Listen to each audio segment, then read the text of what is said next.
గజం భూమి 13,500 రూపాయలతో 151 గజాల భూమి 20 లక్షలు మాత్రమే. నమస్తే, వెల్కమ్ టు సుమన్ టీవీ. జలుబు చేస్తే కరోనా టెస్టులు చేయించుకోవాల్సిందేనా? జలుబు ఉన్నవారికి కరోనా సోకినట్టేనా? కరోనాకి జలుబుకి మధ్య తేడాలేంటి? ఏది కరోనా ఏది పర్షం అన్నది ఎలా గుర్తుపట్టాలి? ఇప్పుడు అనేక మంది మదిలో మెదులుతున్న ప్రశ్నలివే. ఇది శీతాకాలం కావడం, వాతావరణంలో మార్పులతో చాలా మందికి జలుబు చేసింది. అయితే కొత్త వేరియంట్ JN1 వేగంగా విస్తరిస్తుంది. దీంతో జలుబు ఏదో కరోనా ఏదో అర్థం కాక ఎక్కువ మంది టెన్షన్ పడుతున్నారు. అయితే జలుబు ఉన్న ప్రతి ఒక్కరూ కరోనా టెస్టులు చేయించుకోవాల్సిందేనా అనే భయం అందరిలో కలుగుతుంది.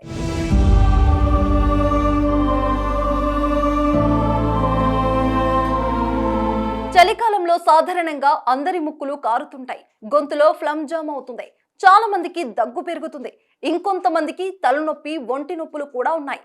ఈ లక్షణాలే కరోనా వచ్చిన వారిలో కూడా కనిపిస్తాయి.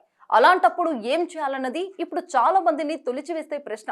నిజానికి వాతావరణంలో మార్పులతో వచ్చే జలుబుకి కరోనాకి ఎలాంటి సంబంధం లేదు.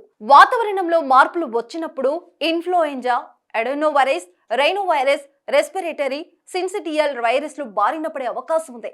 ఈ వైరస్ల లక్షణాలు కోవిడ్తో పోలి ఉంటాయి. ఇలాంటి వారు టెస్టులు చేయించుకోవాల్సిన అవసరం లేదు.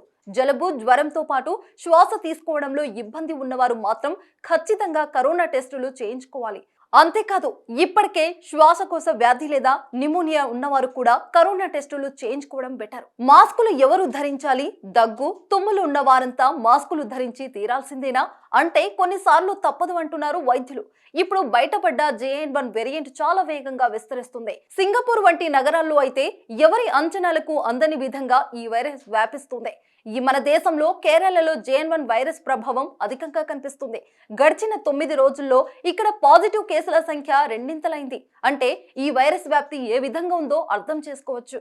మన తెలుగు రాష్ట్రాల్లో కూడా రోజుకిన్ని కేసులు పెరుగుతూనే ఉన్నాయి. కాబట్టి రద్దీ ఎక్కువగా ఉన్న పరిసరాల్లో తిరిగేవారు తప్పనిసరిగా మాస్కులు ధరించి తీరాల్సిందే.